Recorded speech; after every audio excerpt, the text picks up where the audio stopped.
Okay, I guess we've got everybody on board, those of us who are here in person, and thank you to those who are joining us on Zoom. This is the night of substitutions, so I want to thank everybody, of course, for being here, but I am the substitute host tonight because our president, Robert Sirkis, is having fun in, I believe it's Switzerland. So I'm the substitute Robert this evening.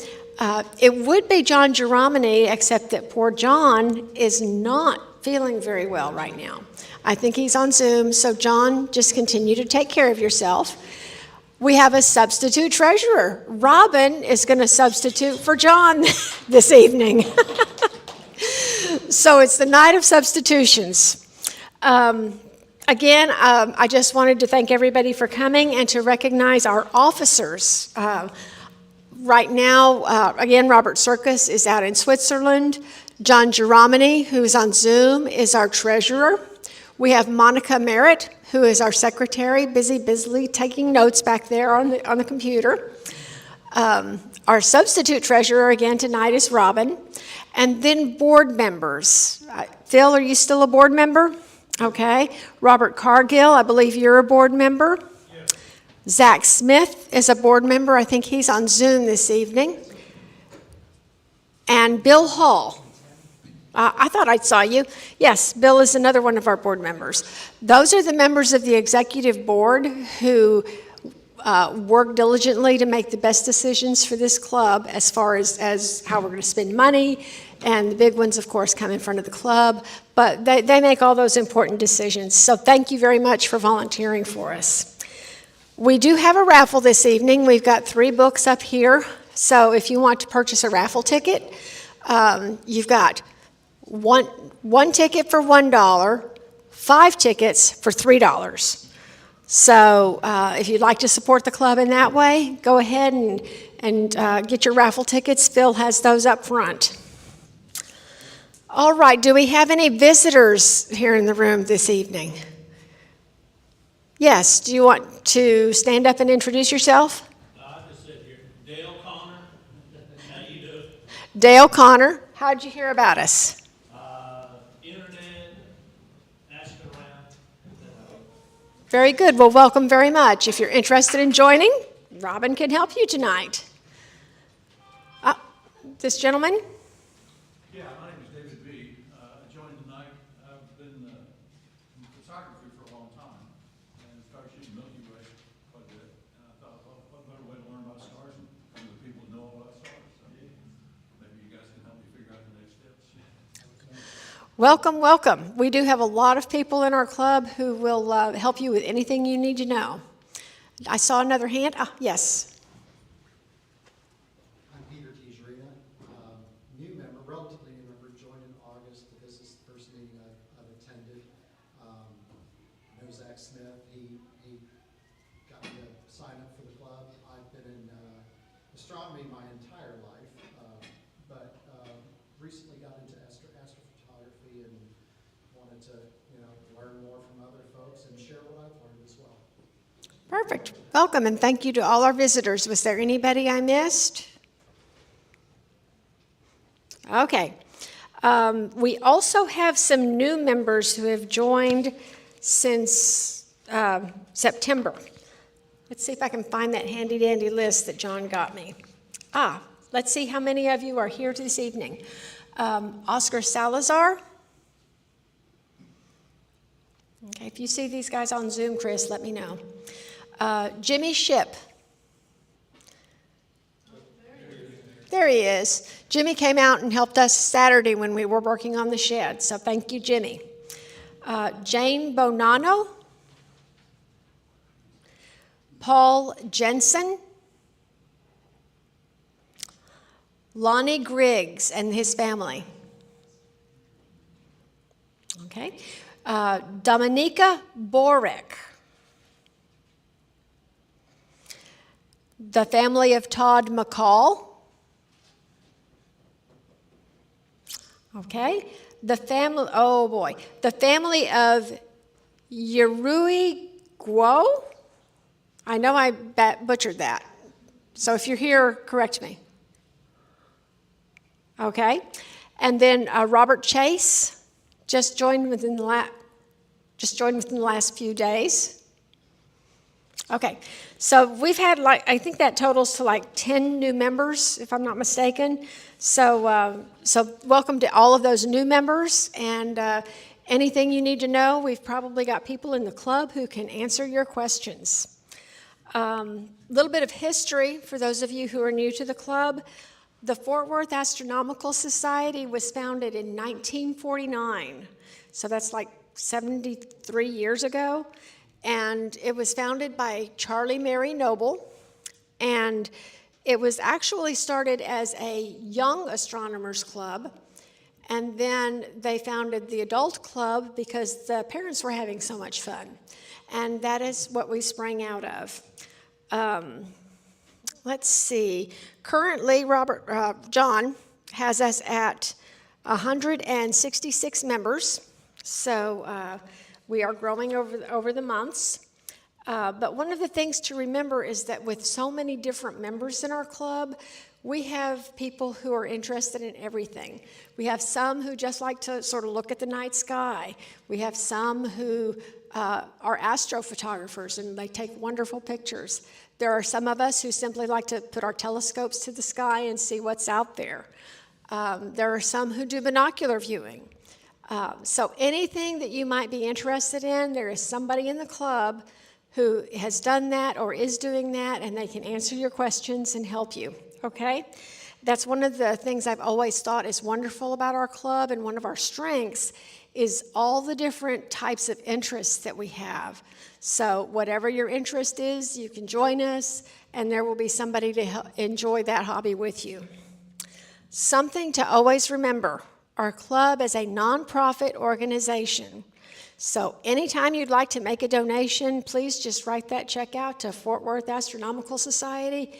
You can make it easy on your hand and just put FWAS, F-W-A-S, and that will be a tax-deductible donation, okay? Let's discuss outreach. We have two major outreach events and then a couple of minor ones. Let's start with Patrick and Dinosaur Valley and all of our other items. Let me get you this mic, or can somebody hand that back to him?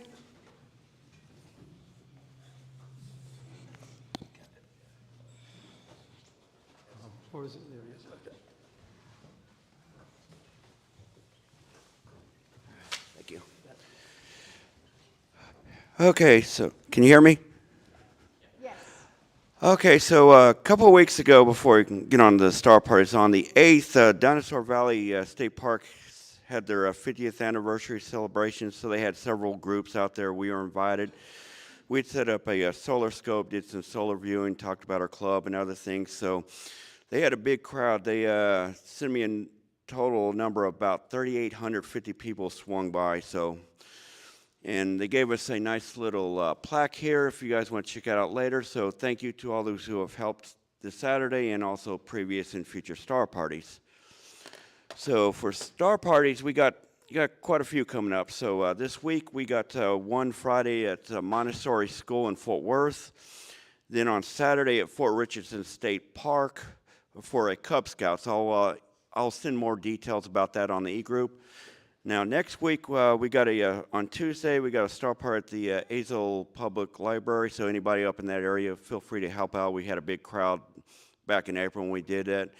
And then for any living south of the area, school in Granbury, that's also had a big turnout, so if you're able to help out there. And then got one in Mansfield on Thursday, and then Friday in South Arlington Catholic School, we did that back in April. They had a big crowd there. So I'll post these on a group. So if anybody to help out with any of them, let me know. If you have any questions, get with me after the meeting. And our next Dinosaur Valley State Park will be in November. I forget which date. Again, I'll post that on the e-group as we get closer. Okay, thank you, Patrick. John, are you here for Tandy Hills? I'm not seeing you. Not on Zoom?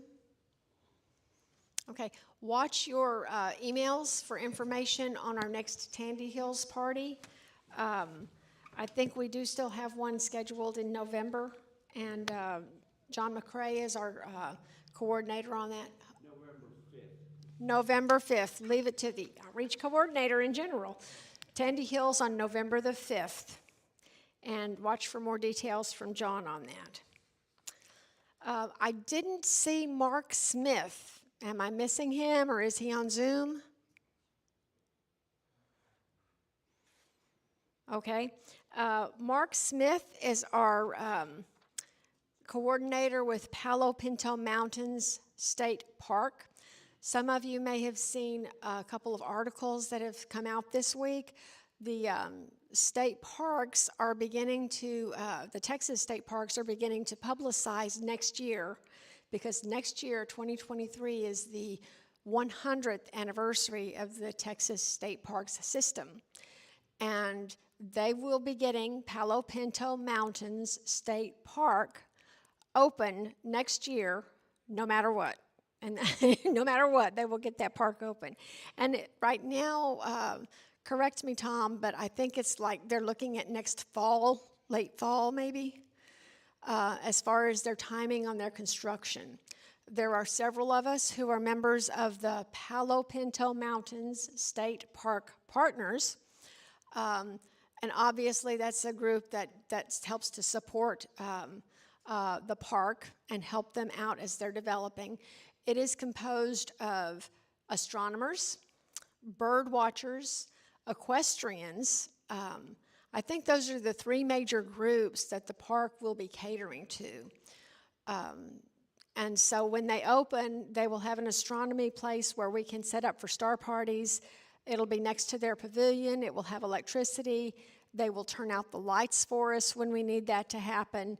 And then as we get further along in the park development, we will be working with them to develop a permanent astronomy site located in the park that's a little bit higher up on the hill. It's just going to be delayed for a few years while some funds are raised, and I know Mark is going to be helping us work to get some grants so that our club can get some equipment out there. Did I forget anything, Tom? They project 75,000 people a year to go to the state park there, so we'll have good exposure. Mm-hmm. Yeah, it is maybe an hour and a half away from the Metroplex. And I know when we did star parties out there back at the beginning, but obviously before they started construction, we would get people who visited from the Metroplex who came out there specifically for the star party. So I think it will be a good venue for us.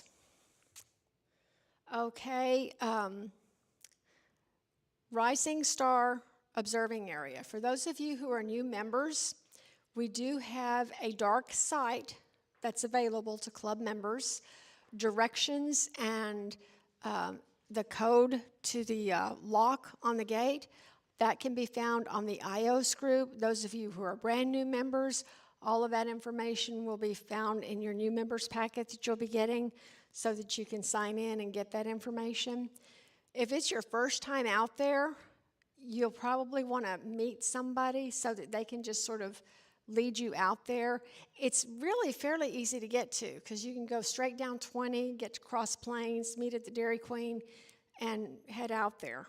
But out in the country, they don't always mark roads the same way we do out here. So so you learn to look for landmarks and where you're going to turn. And especially when it comes to actually at the site, you know, here's the black mailbox with the address on it, but you got to sort of be watching for it and look for the blue dumpster. And if you like eggs, they have lots of chickens, and you can probably purchase some eggs from the farmer there because they're very good. We've done that. And when you're out there at work parties, if he's got extra watermelons, he'll get you some watermelons. So James Ross is a member here also, and he has been very generous with us and worked with us quite well getting all set up out there. I'm going to let Tom talk about Rising Star development and how that's coming, because he's sort of been working on all of that. Over the last couple of weeks, we've dug piers. The metal framework was put up last Saturday. It's ready to go and be sited, radiant barrier. That starts at 9 o'clock this Saturday. If you don't have any tools, I have plenty of tools, and we're going to be working in groups, putting up the radiant barrier and the siding and the doorway.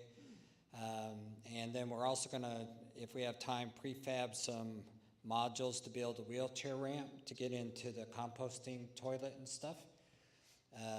That'll be pretty close to ADA compliant, 5 degrees. So, and then also on Friday, Michelle, Charlie, and myself are going to go out there to Rising Star, and we're going to floor out the shed on Friday. So that's kind of a bottleneck of getting the siding up. So we're going to try to get some work done ahead of the big work party on Saturday so we can get this as near done. And then next week, I've got Bruce Campbell and myself and possibly Charlie, if I can have him. We're going to be installing the composting toilet. So hopefully by the end of next weekend, we'll be up and running with everything. And then Mike Tier is going to wire the shed for red lights and get the solar panels going and all that kind of stuff. But that may be slightly in the future. There you go. If you don't have tools, if we could use your help, just come on out. It's not hard work, and I have everything you need. So. And for those of you who are really brand new, what he's talking about is the first shed that we're building out there. It is a Mueller shed, so all the pieces are sort of, it's like putting together a jigsaw puzzle, basically. That's what we did with the framing this past Saturday. And we had a wonderful group that I want to thank. I can't even remember all the names of everybody who was out there who were helping to put together that shed, but we had 7, 8, 9, we had a lot of people out there, and it was wonderful. We even had a couple who went off there and dug up some of our cactus and came out with, I think, 4 large bags. So those of you who, and I know Tom talks about tools. Not everybody is used to working with drills and stuff. And obviously you can tell there are some of us who are not going to be as good as others about picking up large pieces of metal or holding them in place, but there will be something for you to do no matter what your skill level is. So please feel free to come out and help us get that shed together. It's going to be fun once it's all together. For those of you who have not used the Star Ranch facilities, when we left Star Ranch, we brought with us the composting toilet that we have used out at Star Ranch. And people think of that name and they think of something that's not great. But this is a composting toilet that works with bacteria and breaks down everything. We have never had odors. It has always been fun, not fun to use, but good to use. It's always been good to use. It's not like you walk into the toilet shed and it smells. It has always worked the way it's supposed to work, and everything is broken down the way it needs to. So it'll just be an extra amenity to have when you're out on site for several hours. Okay, and I think, Bill, why don't we go through do you have a preparation on things coming up for the month? Then let's do the raffle and then get back into your regular presentation. How does that work? Okay. Bill is our resident. He looks everything up and tells us what to look for this next month.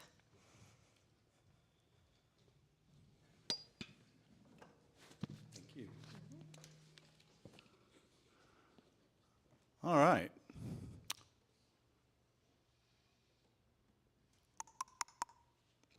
All right, so this is everything that's going on. Well, it's the notable stuff that's going on in the sky.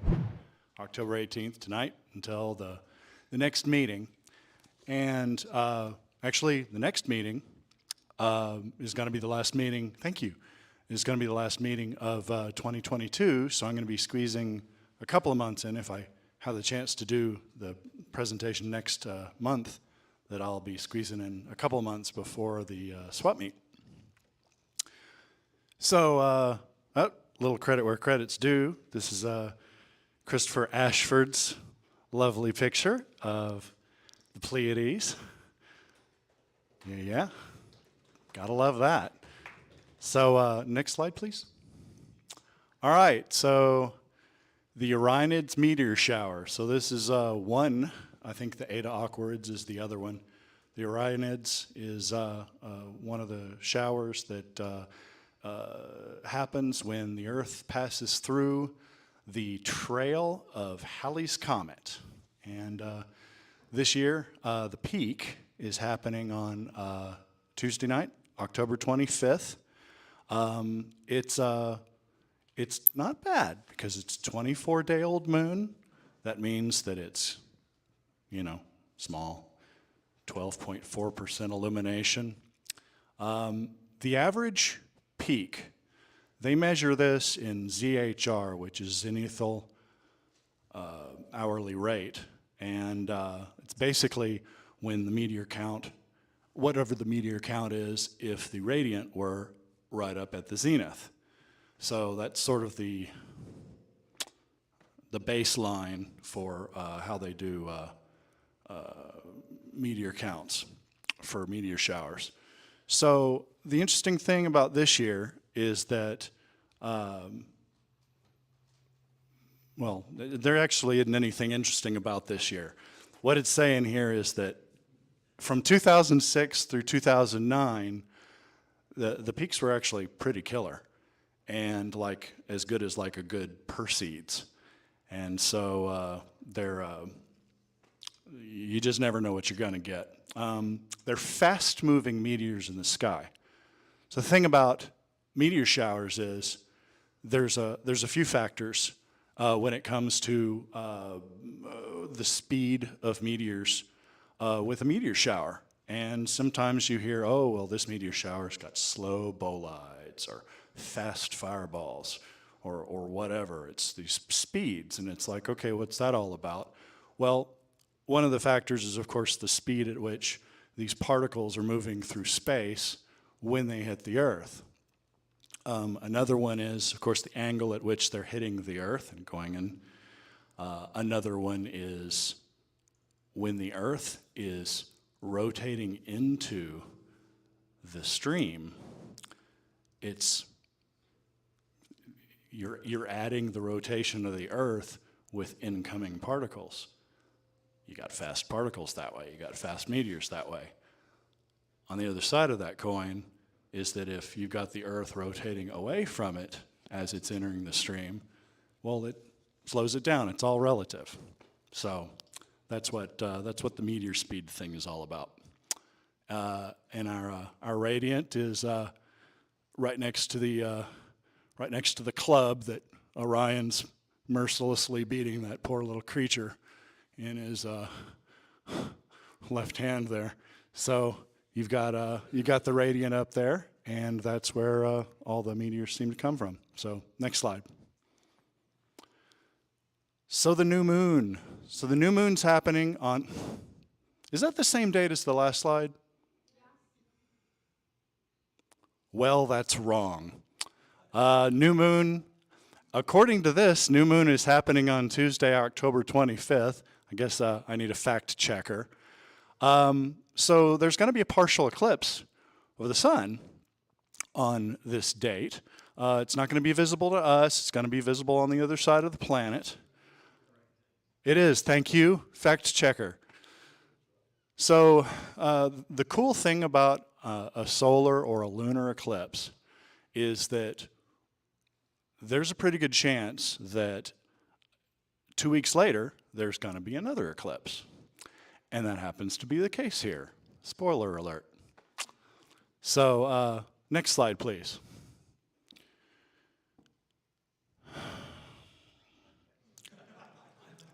Next slide. So then there's another meteor shower. Actually, it's a twin set of meteor showers. It's the Taurids.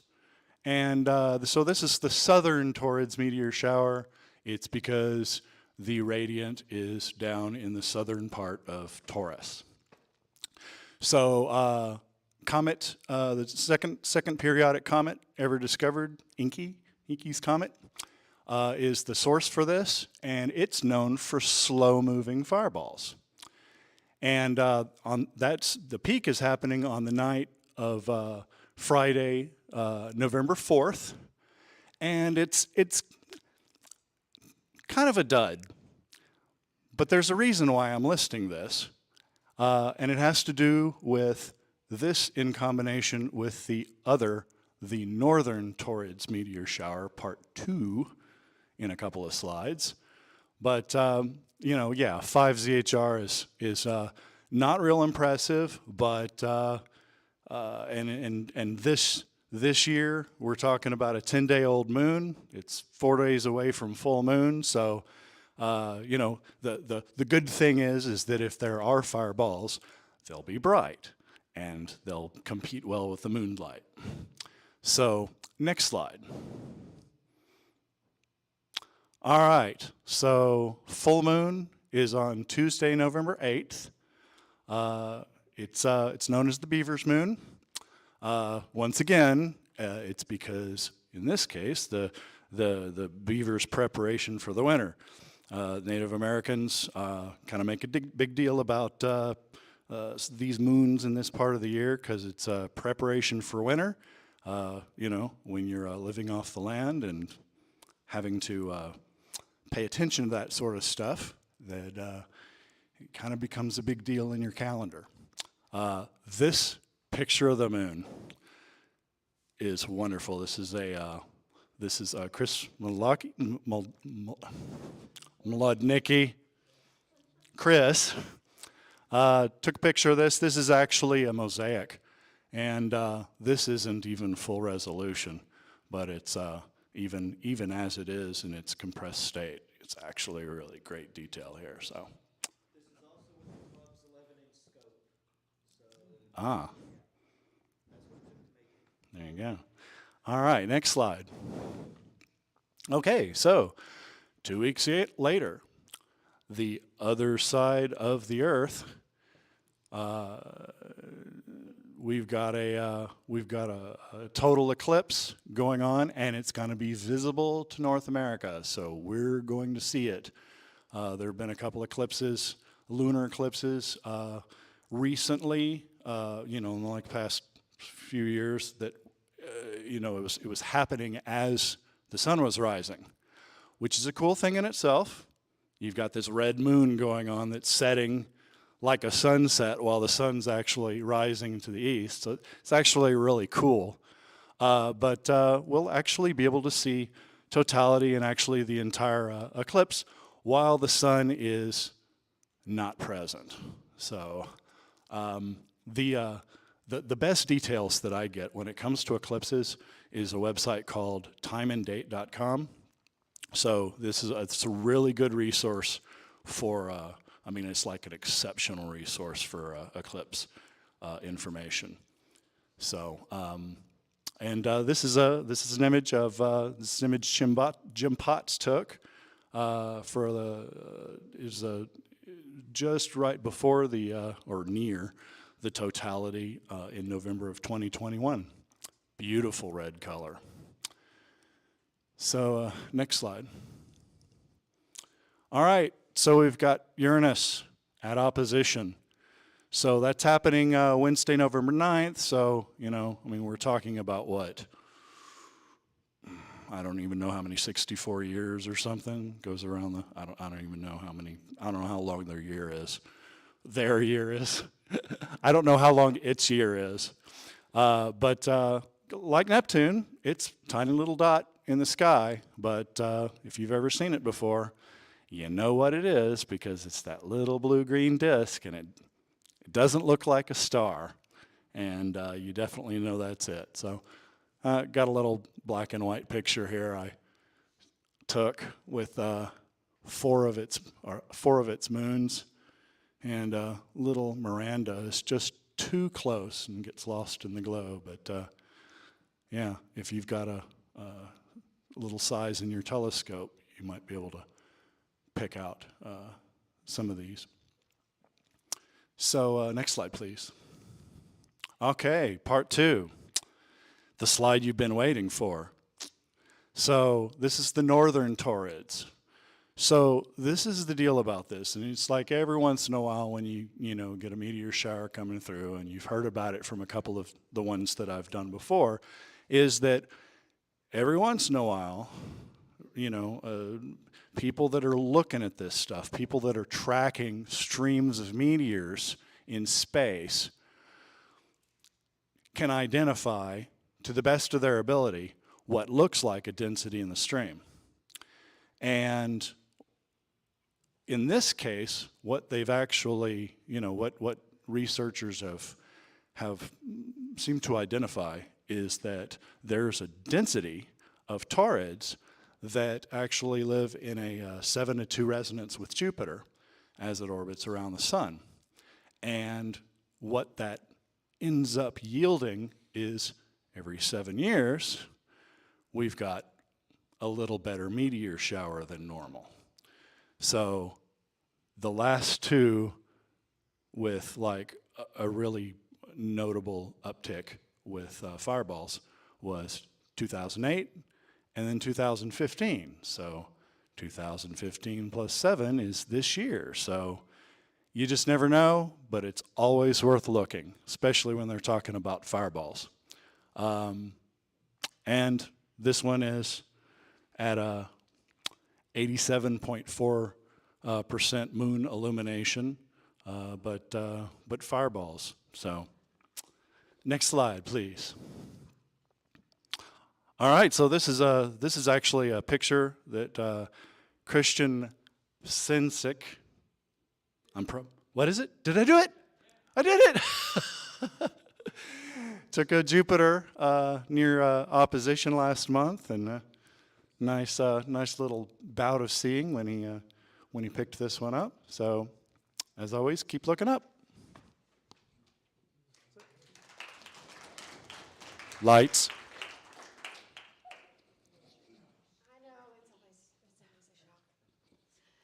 Thank you very much, Bill. Okay. Before we get into Bill's actual presentation, we're going to go ahead and do the raffle. Before I do that, though, Cy Simonson is on Zoom, and I wanted to see if you could tell us anything more. Where are we for things like the code of conduct for Rising Star? Is that still, maybe John's going to talk to us about it. We're just wondering if that's still a work in progress. Yeah, can you hear me? Yes. Yes. Yeah, so we had a couple things we still needed to work out. There were some questions about parking, like big campers and such, and we had gone through a couple things on firearms and some other things. So John and Robert and I were trying to get together, but unfortunately we just have not got together, kind of wanted to Zoom and just kind of work a couple details out. But once he gets back, I think we can crank that out fairly quickly and get that out. We just needed to tweak a couple last things on that. So based on some questions that happened after the last meeting.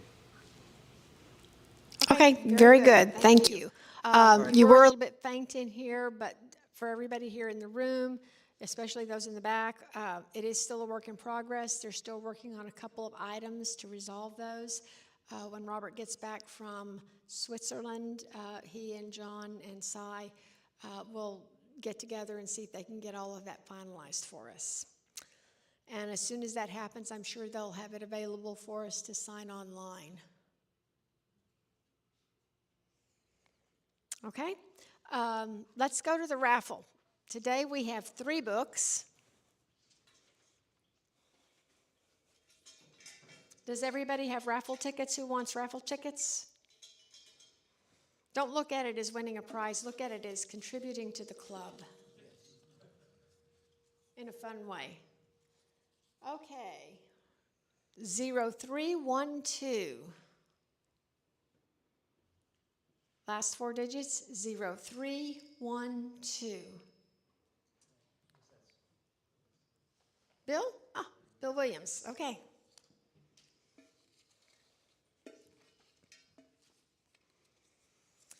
Last 4 digits, 0306.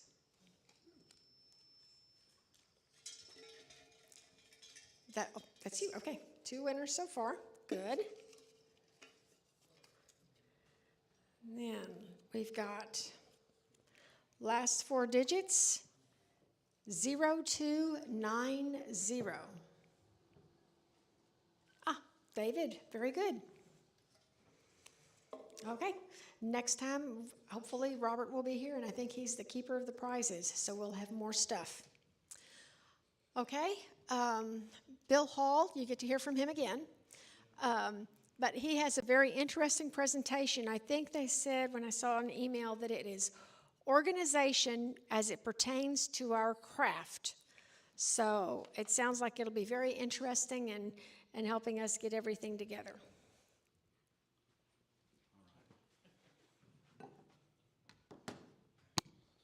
Hope you like the sound of my voice, because here I am again.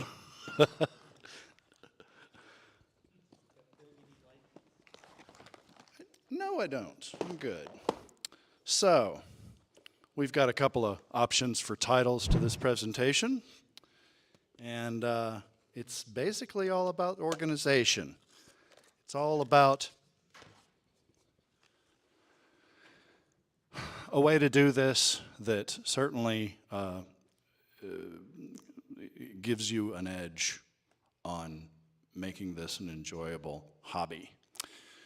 So I've never been diagnosed with OCD, but what I like to do is think that I'm working to my strengths.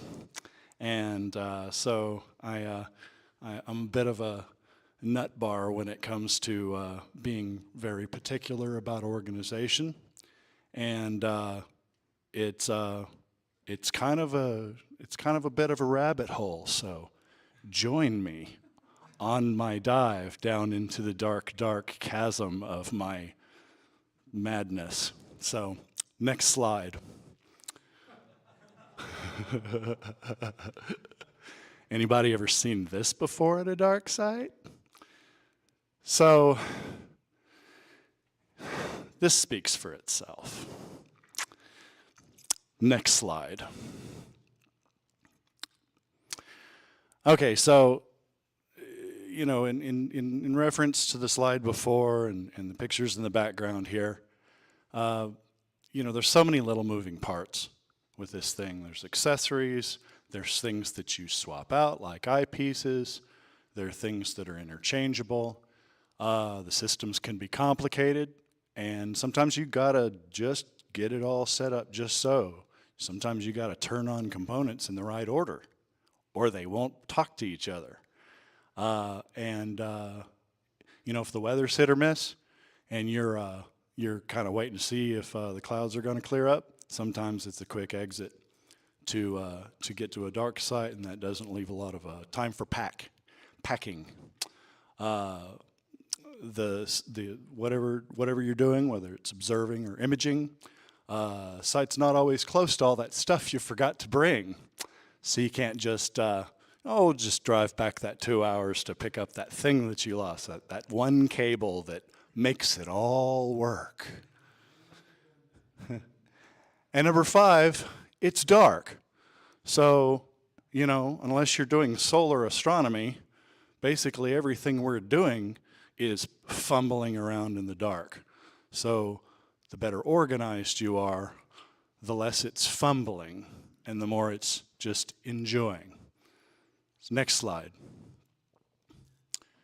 Okay, so to me, I think I like to categorize things, which I think is kind of the nexus of how I do my organization. But it really comes down to 3 things. One of them's preparedness.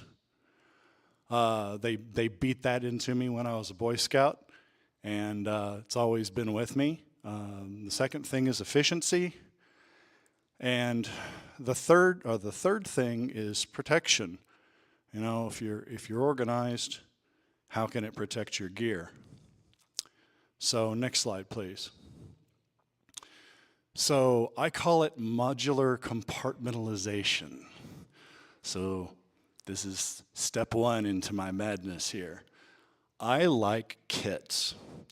I like to put together things that categorically are similar, and it identifies a place to put something.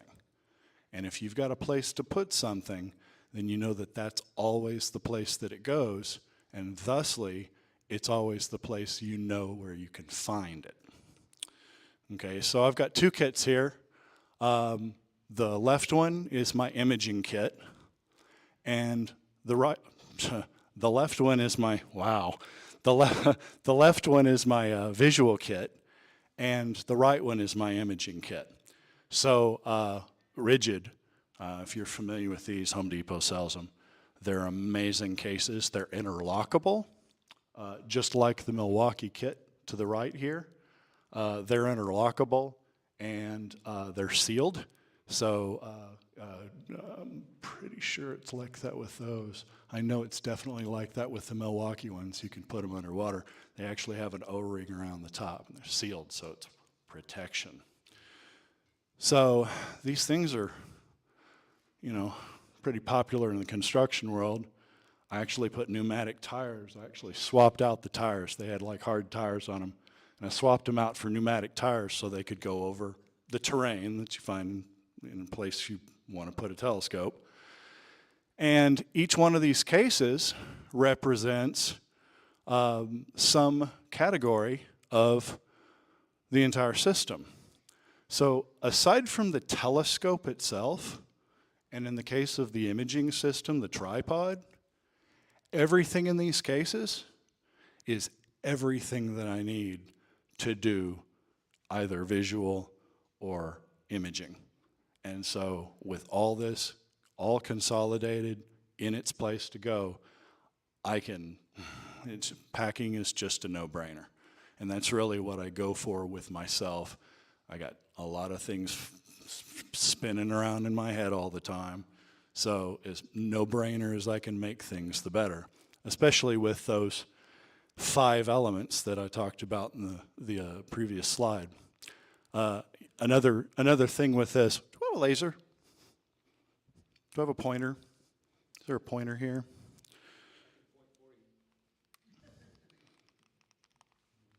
Okay, don't have a laser. I'm gonna use my finger. Do I have a laser in my kit? Actually, I do. Be prepared. Okay. What? What? Oh, I didn't turn it on. Oh, there we go. It's actually a Hotech collimator. There you go. Versatility. I'll get to that later. So what we've got right here is actually, thank you. Really after all that? So what I've got here is actually a step ladder that I use. I've got a 16-inch Dobsonian, so I have to, get elevated a little to, get to the eyepiece. But, one of the things that I actually considered in my eternal search for the perfect organization also has to do with, ease of use.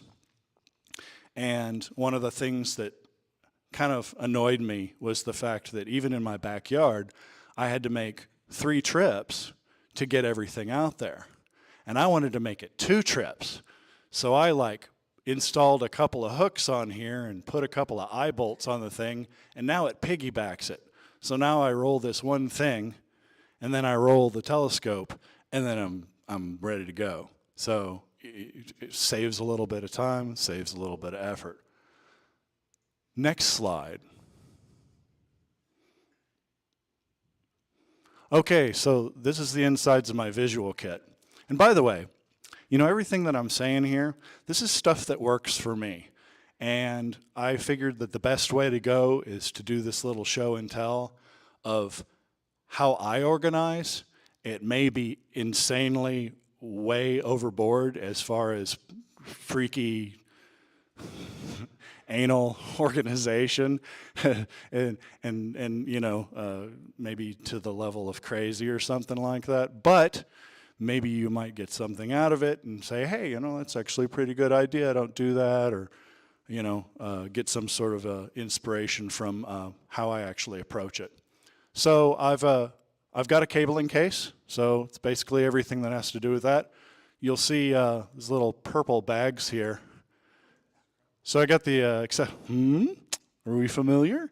So I got the accessories case, and that's gonna be like the towel I put over my head when I'm observing, the maintenance kit.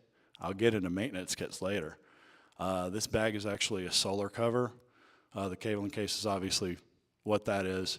That's actually other little components. I'll have my headlight in here. Those are actually stakes for my turf. I'll get into that later. And then I get a heat suit case. So I actually have a heat suit. And I won't go into this. If you want to ask me about it later, that's cool. But I can't stand the wintertime, so I have a heat suit that you actually normally plug into a motorcycle to keep yourself warm while you're riding. And that's how I'm able to do astronomy in the wintertime. The thing is, it's got its own case. So the deal is, I only need this in the wintertime. So what we've got here is an example of modularity. I've got one case that I leave behind because I don't need it. And it doesn't house anything else. So it's modular. Next frame. Okay, and then there's the visual kit. This is the one at the bottom. I got wheels on this case, and this is where all the optics go. If anything lives inside a climate-controlled place while I'm storing, it's the optics. It's modular, so everything's in here. Everything else can live in the garage or wherever.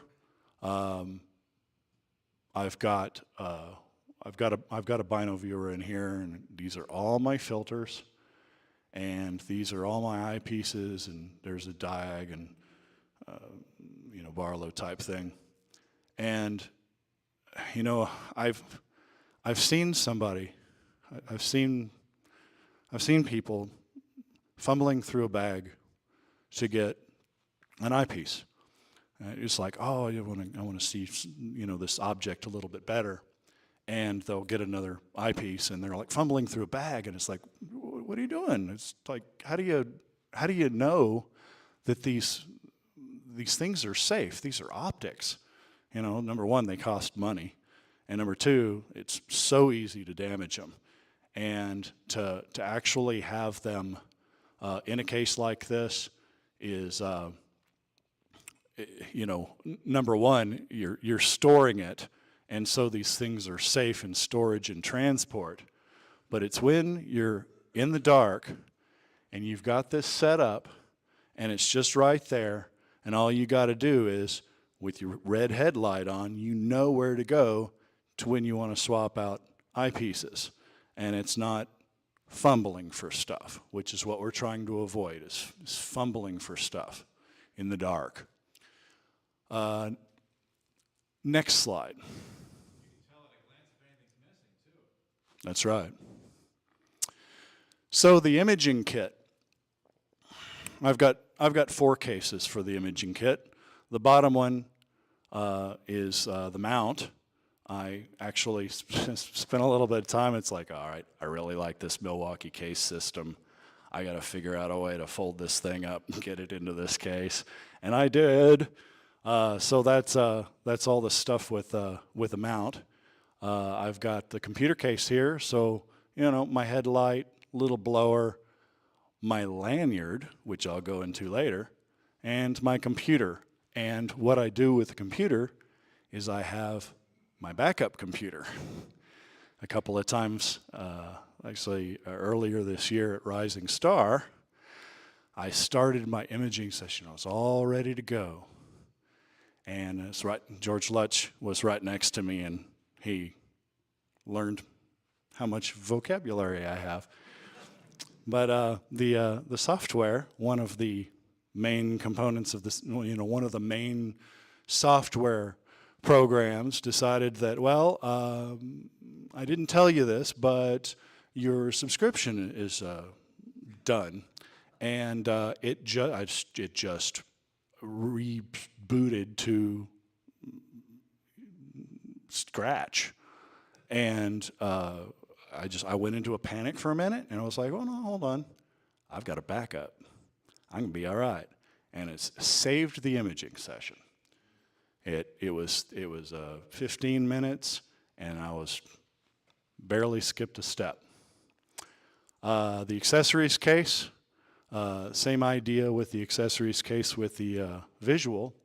It's a little kit that goes on the end of my refractor for certain things. There is my maintenance kit there. I got bug spray. I've got sunscreen, a little towel. My weights are under there, counterweights. Imaging train and cabling case is, there's my camera and the imaging train in there, and then all my cables and stuff. So it's all real tidy. It's all real organized. Next slide. Yes.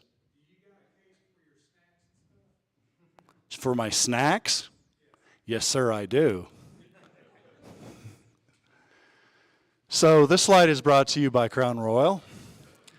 I don't remember why I have so many bags, but maybe I just answered my own question. But for some reason, I do have all these bags, so I decided to capitalize on them, and they're perfect for housing those little things. I've got my little hub here. It's a little Pegasus box. They're all kits. So these are all kits inside of my cabling box in my imaging kit. And those little tags that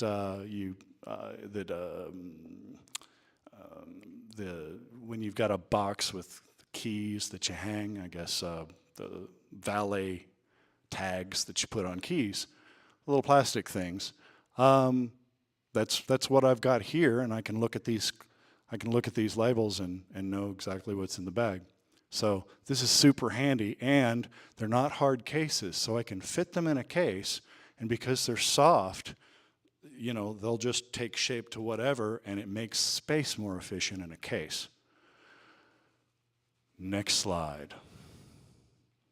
Okay, so the first of the three things, being preparedness. No part left behind.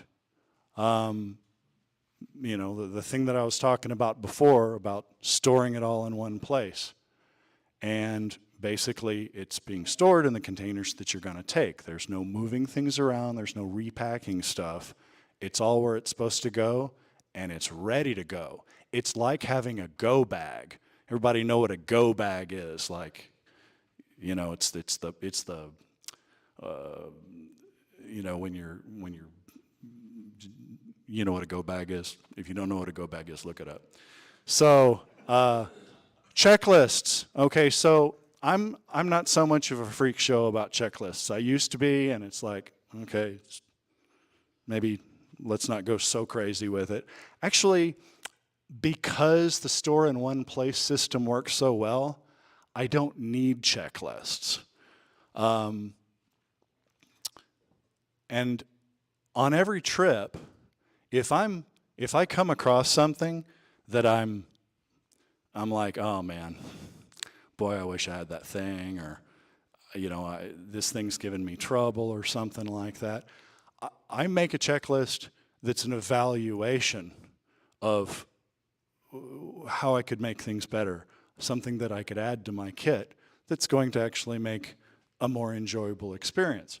Next slide. So instead of actually writing down the things, on this occasion, I actually took pictures. And one of them was like, oh, this thing keeps popping out of one of the support poles in my cot that I sleep on. So, I took a picture of it. And it's like, oh, this is a finder scope, and these little nuts, these little screws tend to unscrew themselves a little bit. So, maybe I ought to put a spring in there to add a little tension. And this nut right here, guys, it gets so tight, and I just have to just give it everything I got to loosen this one. The other one's fine, but it's got a little hex thing there. And so it's like these three things, it was like, well, I can look at them again, it's like, oh, I know what that's all about. That thing gave me grief last time I was out. So these are things that I fixed. I put a rivet in there, I put springs in here to give it tension, and my lanyard now has a hex thing, so that if that ever gives me grief, I just go straight for the lanyard. Next slide. Another thing about preparedness is that things go wrong. Having a maintenance kit with your gear, you've got all these components and stuff. Stuff's gonna break, it might get dirty, there might be an accident where you actually get a giant thumbprint on your eyepiece or something terrible like that.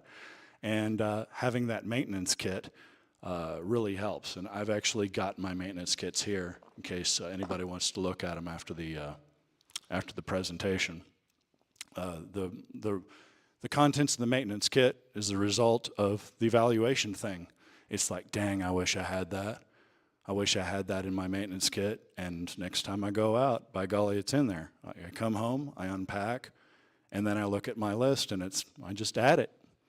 And then I never have the issue again with not having that thing that I didn't have last time. Preparing for the worst. Weather, equipment failure, software failure. These things go wrong. Sometimes they're just out of your control, and the best thing that you can do is be prepared on how you're going to respond to them. A lot of that has to do with keeping spares. Spare cables, spare adapters, spare laptop. So that's the rest of preparedness right there. Next slide, please.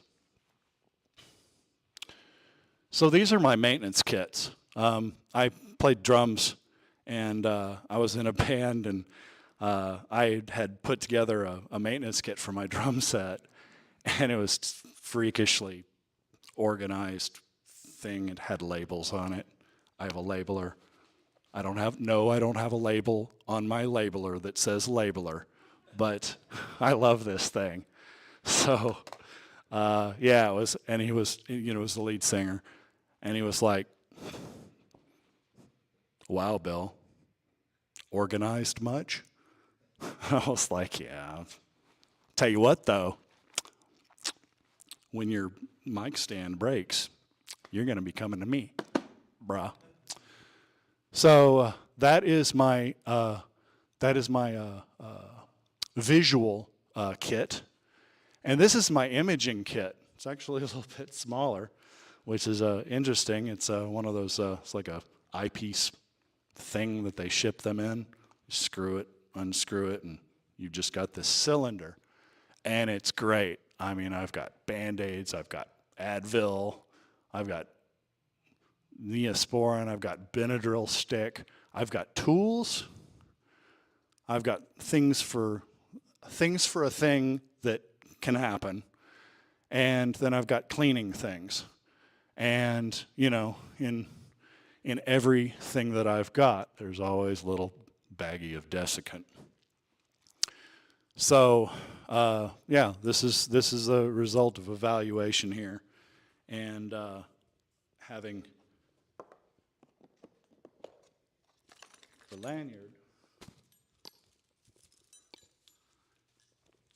Now, putting this thing on, this just equipped me with everything that I need that I don't have to fiddle with when I'm doing anything that's common stuff, okay? And people ask me, it's like, well, what's the deal with a little strip of Velcro on the back of your phone? And the first thing I do is I show them. It's like, well, check this out. So I got this app called Sky Safari, and of course it tells you about everything in the sky, and I can remote control it with my visual telescope. And then I do this.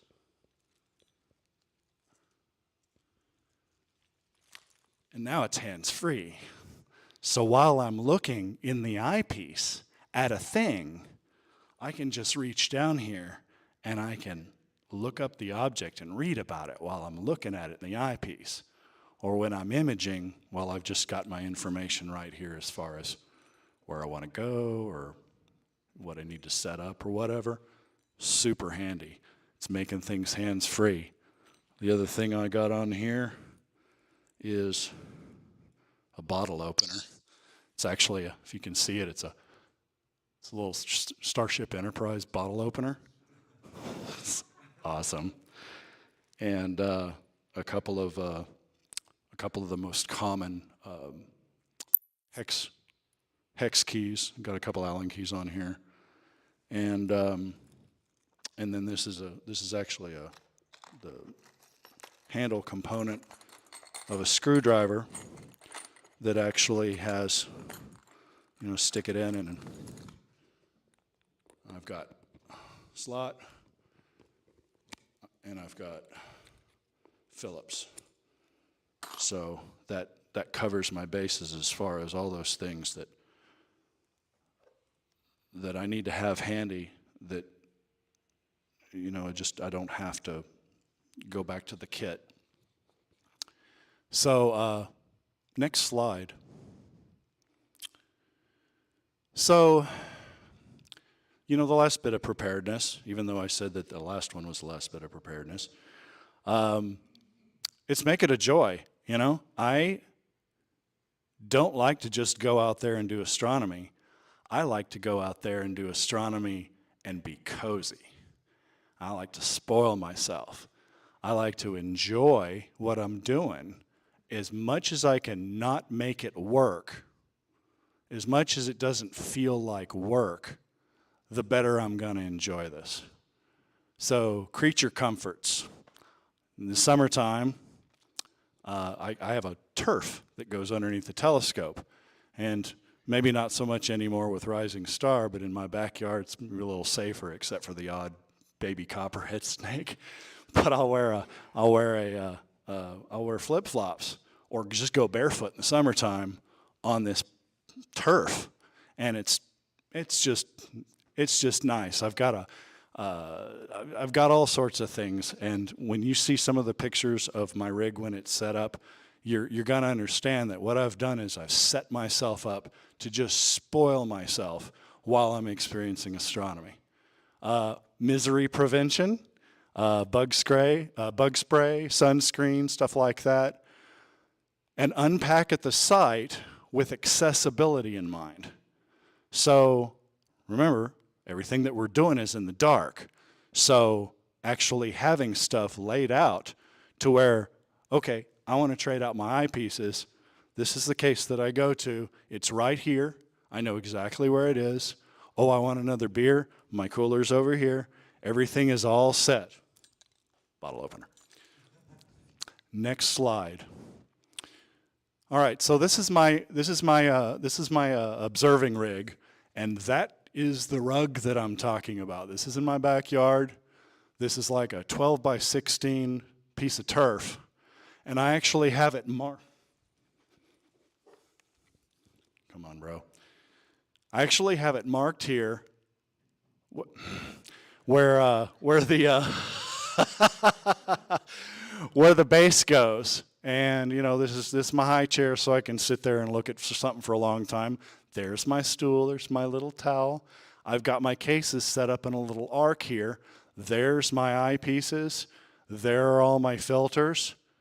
And we're about to fight. We're about to go round and round, you know that.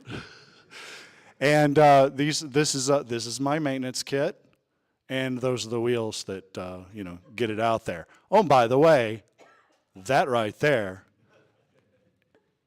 is a cup holder I installed on my telescope. Oh, and there's bug spray.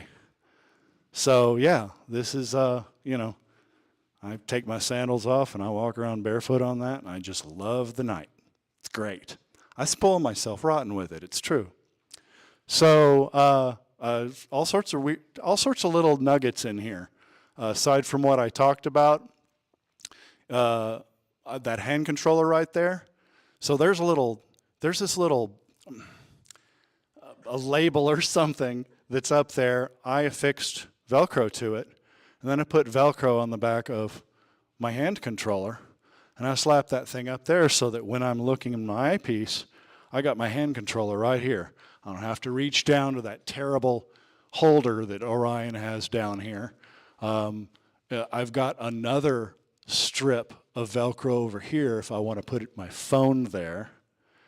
And each one of these corners, those are eye bolts with the end sharpened for stakes, and they're eye bolts so I can stick my finger in them and pluck them out easier. Oh, and they're painted with glow-in-the-dark paint. I told you I was a screwball. I'm really freaking, I get into this stuff. So as far as organization is concerned, this is sort of the finished product of how I can, make this as enjoyable as possible. So next slide. Second component of all this is efficiency. Optimize your systems, okay? Designing for versatility is one of my favorite things to do. If I can take some component of the system, and I do this with my image train. Actually, my image train on my refractor is the same image train that I use on my Schmidt-Cassegrain. And it's, that works because of the camera that I use, but it was a way that I could say, it is a way that I could not have to get duplicates of things. And if you don't have to have duplicates of things, that's less of a storage footprint. It's also less cost, but it's versatile. That really leads into the idea of minimizing your package footprint, as efficient as you can pack things. And then considering mobility. So, the fact that those cases have wheels, the fact that I put pneumatic wheels on them, carry weight, the idea that, got tired of the stool thing, so I made it piggyback onto the rolling case. These are all things, it's like even when you go out to the dark site, you're having to unpack this stuff, and you're getting it to wherever you're going to be setting up. It might be right next to your vehicle, it might not be, but you got to consider mobility with both the transport and then when you get there. So next slide. So this is a little thing that I added that was just more efficient. Is like, well, I don't want to have a power strip because the power strip was weird. I really had a good place for it. My cases were filled up, so I took one of these little six port power strips. I actually installed it in the back of the thing here and actually wired it. Right here is actually a little flippy lid where you plug in the extension cord and it powers the case. So next slide. Get clever. So I call it idiot proofing. And, basically anything that I can do from an organizational standpoint that's going to keep me from having to refigure something out, having to troubleshoot things, making troubleshooting any harder than it has to be. If it's labeled, then it's great. Where's my presentation? There you are. Thank you. So I designed for repeatability too. So one of the examples of that is cable harnesses, and this is what I got here. The thing is that I'm in the audiovisual world, production, stage production, theatrical stuff, and you're going to a concert, it's like, oh, you show up, it's 8 o'clock at night, the band plays, you go home, you forget about it. What you don't know is that 7 a.m. that morning, this huge crew of people came and unpacked trucks and put that concert up. And the deal that they do in the touring business is they take 2 weeks to a month before the tour starts, and they set it up in some theater. It gives the band an opportunity to rehearse, but it also gives all the system guys an opportunity to take all those cables and put them onto the rig, label the rig, and then all those cables that go to the same place or near the same place, they get a bunch of electrical tape and they bind them up in what we call tripes. It's cable harness. And basically what happens is once the truck is unloaded, and we're talking about start at 7 o'clock in the morning, once the truck is unloaded, even the biggest rigs that you've ever seen in an arena, they are up and sound check is ready to go at 2 p.m. to 3 p.m. every day. They do that on purpose. It is peak organization to make things fast and idiot-proof. And that's my world. And so I do that. I take that bit of wisdom to me. And so I've got I've got cable harnesses for everything that I've got. And it's basically a way of keeping you from having to have cables all over the place. The snags, if you're imaging, the wind, if you're doing visual, cables can get unhooked.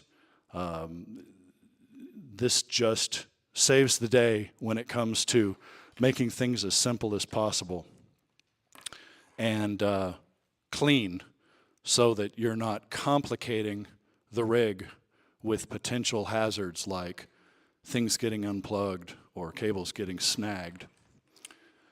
Oh, and by the way, everything here is labeled. I really idiot-proofed this. I have a label called imaging camera on my imaging camera. And then I have the cable here that goes to that imaging camera that says imaging camera. And it's all labeled. Basically, the idea was, and my wife is not into astronomy. Well, she's into astronomy. She's not like us. She's not like us. And so I actually do it with the idea that to label it so well for myself, but to label it so well that I could ask her to put my rig together and she'd be fine. So designing for repeatability, that's more than just cable harnesses. A lot of it has to do with labels. It's the same routine every time. You're not setting up the rig any differently. So why not systemize it? Make it like a tour. Handy availability in the dark. The layout of the gear like I showed you with the cases and where everything was placed, and you know where it is. You know where to go in the dark. And then the lanyard thing. So next slide. So this is my new baby. This is my Schmidt Cassegrain. It's a Celestron C11 Edge. And you can see examples of all of the labeling that I do. And it's not just labels, but it's Velcro. And I'm a giant fan of the hook and loop.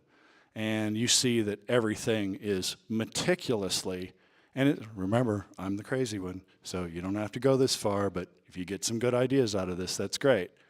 So I almost put a disclaimer slide in about that. So you've got all these labels, you've got this Velcro that holds everything in place, but this thing right here, I am up and running in an hour, and that's from unpacking, the beginning of unpacking, like driving up to actually being ready to image. And that's involving even a whole sky pointing model and everything. And it's exactly the same every time. Underneath this right here, I've actually got a label that says 3 connections. Why does it say 3 connections? Is because when I take this thing off, that's Reflectix, by the way, for do. When I take this thing off, it reminds me that I've got 1, 2, and then inside a 3rd connection that I need to disconnect before I take this dew shield off so I don't rip stuff apart. It's just a little tip for me. On the thing here where the mount goes, I've got a little label that says, it's got a little arrow pointing in one direction, and it says for transport. So every time that I break down my mount, I know that when I pull that lock pin out, that I turn the mount this way, and that's the way it fits into the case. I just don't have to think about it. And so I've got labels that are actually telling me what to do. It's great. Next slide. So these are my these are my cable harnesses, and like I said, it's all about rock and roll. This is the one for my refractor. This is the one for my Schmidt Cassegrain. I made them pretty. I actually spent some time to actually, well, you know what I did? I make my rig sexy, okay? And the cool thing about that is that when I get that set up, I can just look at it and I'm like, yep, you looking good. So, you know, it's a bit of pride, you know? It's not just a rig anymore for astronomy. It's actually something that you can actually enjoy saying, hey, you know, I optimized this system and made it look good. There's a little black and red stuff there. You push it together and it expands, and you stick cables through it, and then you pull it tight, and I secure it with electrical tape, and then I wrap it with a rubber thing and use plastic tie straps on it. And it looks good, it's functional, and it creates a level of repeatability. And that's really what I'm going for here. It's an idiot-proof approach. Next slide. So the third thing is protection. You know, we all convince ourselves in this hobby that, hey, that telescope, it's just a one-time purchase. You know, once I pay for it, it's done. And now I've got this telescope for the rest of my life, right? It's called justification, people, justification. So this is what we do with all of our gear is you make everything a one-time purchase. Sure, you make the purchase, now you got to take care of it. And if you can take care of it by the way that you organize, you're going to have that stuff is going to last forever. You know, you're not going to get the scratches that you can see with people that, you know, maybe don't store their stuff or transport their stuff as well. These are, some of this stuff is expensive, and to just store it and transport it properly is gonna make it last forever. It's just taking care of your toys, right? Using the right padding, you know, this is a big deal for me as far as, you know, early on when I was starting to build the storage system was there are some foams that release gas, and they can actually haze up your optics. And that's a problem because you want your optics to be clear. And so what you have to do is you got to be really careful about when you get packing foam, that you're getting packing foam that's non-outgassing. And, you know, what's kind of the easy thing to do is when I got that telescope, all that foam packing that went into that telescope, well, that's non-outgassing because they wouldn't have used outgassing foam to pack this telescope in. So I actually used the foam from my refractor package and chopped it all up and used hot glue and an electric knife and chopped it up and made my little made my case for the mount. And I feel comforted in knowing that the stuff is safe. You don't just get any foam. You get something that doesn't, and I don't even know what kind of gas it is. It's the gas that's in the bubbles, I guess. Protection from the elements, dew, dust, etc. You know, having these cases that seal, they really are great cases. I can't say enough about them, but it's all protection. Recently with caps, I actually made a big purchase, not a big purchase, it's actually really cheap, but I found a place where you can get any size cap, and you don't have to be a company and like set up an account with them like a wholesaler or something like that. You can just like get the caps And so every time that I've got components that come off, I have a cap that is sized there, it's labeled, so I know what it's supposed to go on, and I'm constantly in a position where I'm able to protect everything that would otherwise be exposed to the elements. Next slide. So the last of it is just keeping it simple. The way that you stage the gear around you at the site, you saw the picture before with my visual rig and just how everything was just super simple. You know, be hands-free.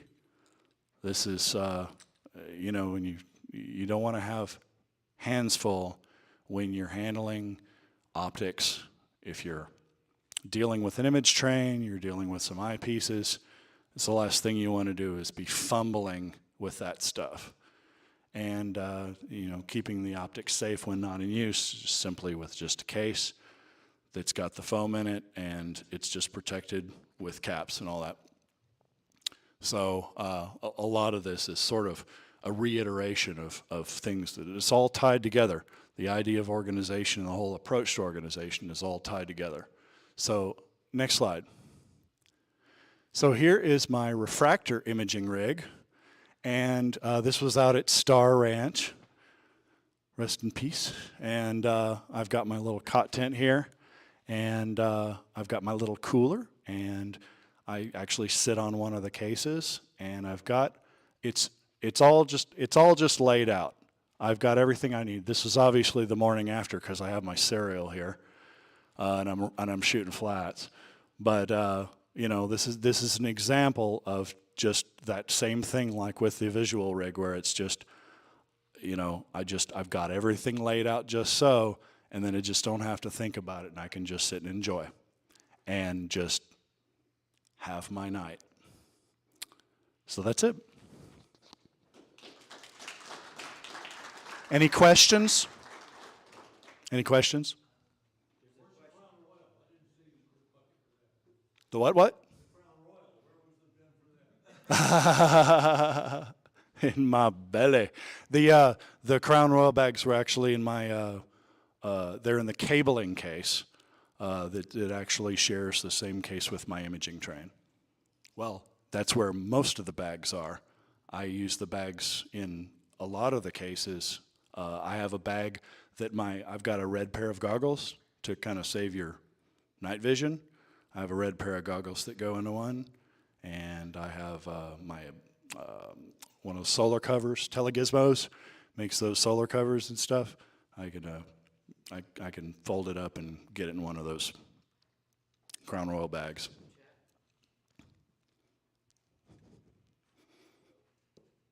Where's the snake bite kit? Touché, good sir, touché. All right, what do you use to make your wire harnesses? Okay, so my method, and I actually had a picture, and I was thinking about doing. I took a picture of it while I was in the middle of building my wire harness for my Schmidt Cassegrain. But what I did was, I bought all the cables. First of all, I made a map of connectivity. Okay, so this is more organization madness here. I made a map of connectivity where it had every component of all the components of the system, and a cable to each one, the voltage, the amperage, if applicable, the type of connector, size of connector, and kind of roughly the length. You know, most of this stuff comes in 3-foot lengths unless you're building your own cables, which I actually did with some of these. I bought these DC connectors. You know, you're just soldering them on and stuff. You're making your own cables. Oh yeah. So, how's that? Is that good? So so basically what I do is I set up the rig, and then I take all of the cables, once I get them all in and get it all built and stuff like that, I take all the cables and I run it to where it needs to go. So it's a big mess. It looks like the picture in the beginning of the presentation. But then what I do is I take, if there's excess length, first of all, the number one thing I'm doing is I'm starting to identify what sets of cables go to each thing. So like this right here, this goes to my imaging camera, that's power and data. This is my filter wheel and guide camera. This one right here is my rotator, power and data. And then on the other end here, I've got all those things as they connect to the hub. I've got the scope fan, because I put a fan on it. And I've got a focus motor, data and power. And so when I put the cables on, then I start to identify, okay, I don't need this cable to be 6 feet long. Some of them I don't even need to be 3 feet long. They can be shorter. And if I'm actually putting the connector on the end, then I can clip it. It's that, am I doing this? I'm doing this, clip. That's it, you're committing, right? And then you put that connector on. The ones that, there are some cables, it's like you don't make your own USBs. And so, okay, so you got a 6-foot USB, and you need more than 3 feet, so you can't use a 3-footer, and they don't make 4-footers apparently. So you got a 6-footer, and you run the cable, and then it's gonna get this roll of electrical tape, and I tie it on the end where the component is as they're plugged in, given enough room to be able to unplug each thing. And then I start making my harness. And with the excess, I will run it down. I'll run it down the harness, and then I'll curl it around the back and then run it back to wherever it goes. So that's a way of shortening it without cutting anything. And this little lump right here that you can see, this is actually where a couple of cables are curled back. So I'm essentially shortening these things. So after about half a roll of electrical tape I've got this thing built out, and then I start cutting this stuff. This stuff is great. You can get it on Amazon. It's cheap. You can buy them in like 20-foot lengths or something like that, 50-foot lengths, and they make it in various sizes. And you put it on, and then you wrap the electrical tape around it, and then you I get actually shrink tubing, and I cut it so I've got this nice clean rubber looking wrap around it, and then I get plastic zip ties and just put them on there. And when you really look at it, and I do it with Velcro, so all the places where it's like got Velcro in places that this actually secures to, what end is this? This actually secures to the backside of my filter wheel, and that holds that thing in place. So when I got my rotator moving or the telescope moving, none of this stuff's flopping around.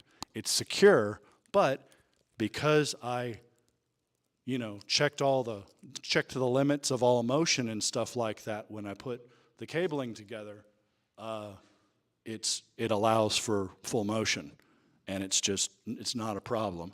And because I'm really careful with making sure I'm not binding cables and that I'm using good quality cables, is that I can end up with this harness, and this will just last. I've had the harness for my this is a new one, but I've had my harness for the refractor for, I don't know, a couple of years now, and it's fine. It works. Just, I don't have to worry about remembering cables because they're all in one loom. Any other questions?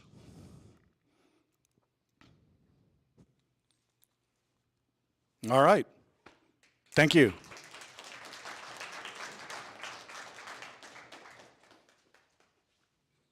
Thank you very much. There are people more organized than I am, and there are other people who make checklists. I always get made fun of for checklists. and I guess anybody who wants to see that up close and personal can come see you after the meeting? Is that right? Yeah. Okay. Okay, let's get into the treasurer's report. Robin, are you ready for that? Chris has it on the flash. Project it. Ah, and there he goes. Oh, here. Is there a mic over near you?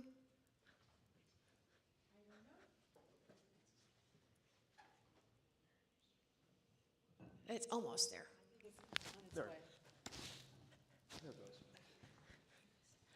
Okay, so as not the real treasurer, but the stand-in treasurer, I'm just going to point out that our checking account has $19,855. Our savings has $18,159, and our total is $38,014.85.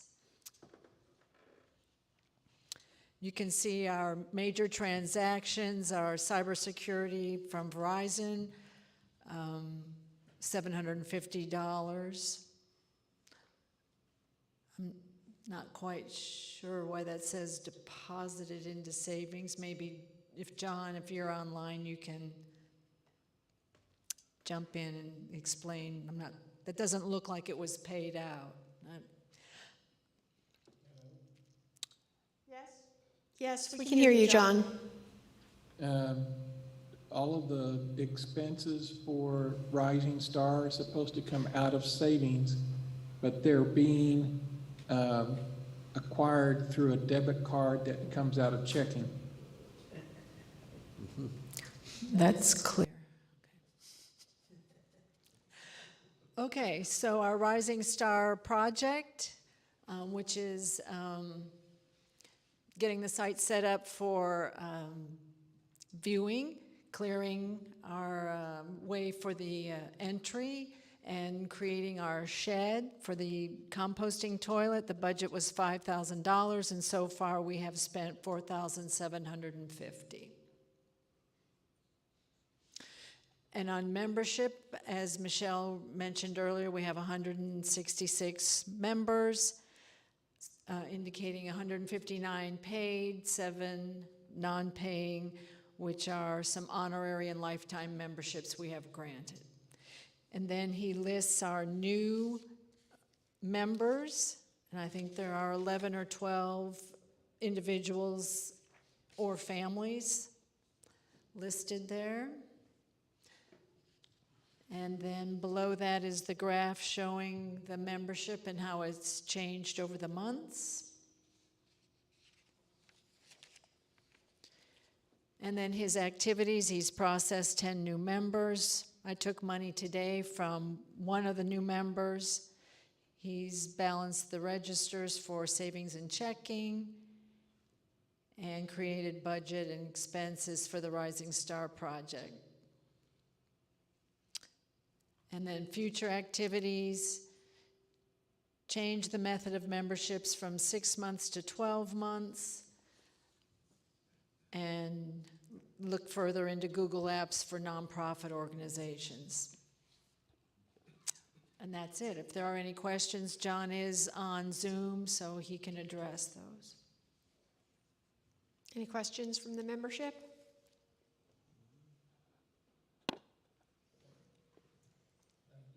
One thing to add. Michelle? Yes, we're hearing you. We've had a problem with the Night Sky Network group mail. And in talking with the support personnel at Night Sky Network, they indicated we needed to have a particular notification preference set.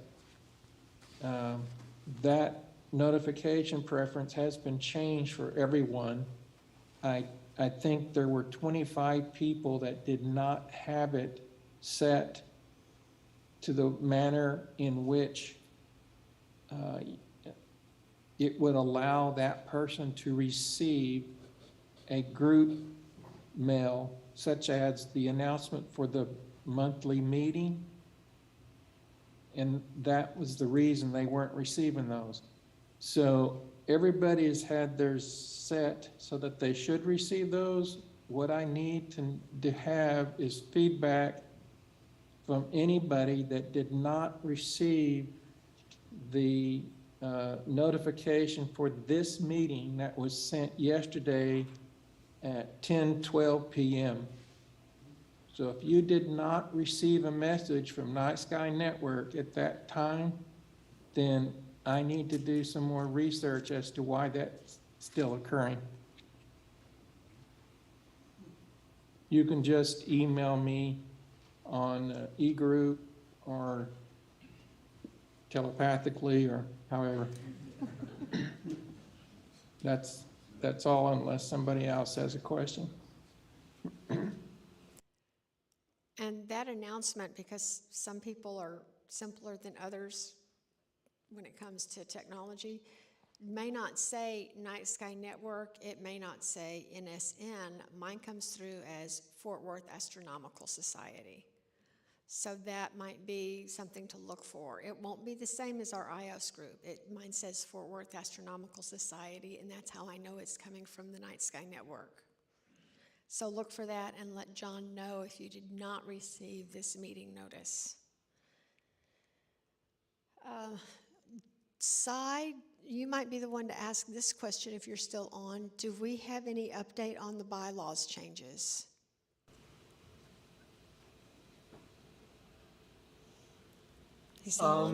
We kicked that back a little bit. There wasn't really an emergency on that because what we need to do, the bylaw change was for the property tax, and that's not due till like next August again. We only had to pay $6 this year, so there was no hurry to try and get our money back for this year. So after we get the code of conduct, get through the end of this year, we'll work on those changes to the bylaws, and then we'll apply to get the exemption for the property tax. It's just going to take a little while. So. Okay, very good. Bill, I think you mentioned something about next month's meeting presentation. If I'm not mistaken, November is traditionally our swap meet month, and I think that Robert does have that scheduled for us next month. Watch for information on that. For those of you who are new members, this seems to be an event that everybody looks forward to every year, all year long. People bring stuff they don't want to use anymore. People look for stuff they haven't had before. It's just like a giant swap. You can swap stuff, you can sell stuff, but you know, one man's trash is another man's treasure. You know, I've always picked up some good bargains actually during a swap meet. But that'll be a fun time for us for next November. Yes, Bill has a question. I know there's no presentation because of the swap meet. Is there interest in me doing the What's Up in the Sky thing for the next meeting? Or? I would say yes, because we will have a general summary meeting after or before we do the swap meet, and then we'll break for the swap meet, and that's all we'll do the rest of the time. Michelle, so I think Matt and I are going to try and get in contact with Bill Nichols' wife, TJ, and so we'll try and do that well before the swap meet, and maybe post what she wants to get rid of, because she may want to pass some of that stuff on, and so we'll try and work that, but we'll post that ahead of time so it's easier to try and get rid of some of that stuff for her. Okay, that's very good. For those of you who are not aware, Bill Nichols is a member of our club who passed away within the last couple of years, and his wife, TJ, may still have some items that she would like to make available to the club members. That's what Cy and Matt Reed are going to check on this next month. For after the meeting, usually there is a group, and I don't know that we have the slide available, but there's usually a group that meets at World of Beer. You do not have to drink beer. If I drink alcohol this late at night, I fall asleep, so I usually have like a Diet Coke. But we get together at World of Beer. It's at 3252 West 7th Street. If you pull up your Maps app on your phone, pull up World of Beer, find the one that's like 2 minutes down the road. I mean, you literally get to the end of the parking lot, turn left, and go a block or two. It's 7th Street, make a right, and World of Beer is real close there on your left-hand side. So come and join us there if you have time to do that after the meeting. Are there any questions, any topics that we needed to discuss that you didn't hear tonight? Because this outline was sort of a combination of what Robert has had and what I had and what John had. So there may be some topics that didn't get covered that you have questions on. Yes, Robin. Have we scheduled our Christmas party? Christmas party. Do we have a specific date for that? Does anyone on Zoom know? Hold it, Monica. December the 10th is when it was decided. I don't know that Robert had a specific place yet. Is that correct? He was supposed to look at he was going to look at other options besides the barbecue. Okay, he is looking for other options other than the barbecue so that we can offer a wider variety of food choices to our membership. But the date has been decided as December the 10th. Other questions? Anything else we forgot to discuss? Anything from Zoom? Nothing's on the chat. All right. I will just let everybody head out and get together at World of Beer if you'd like to visit afterwards, or stick around here and visit for a little while. Okay? Thanks, guys.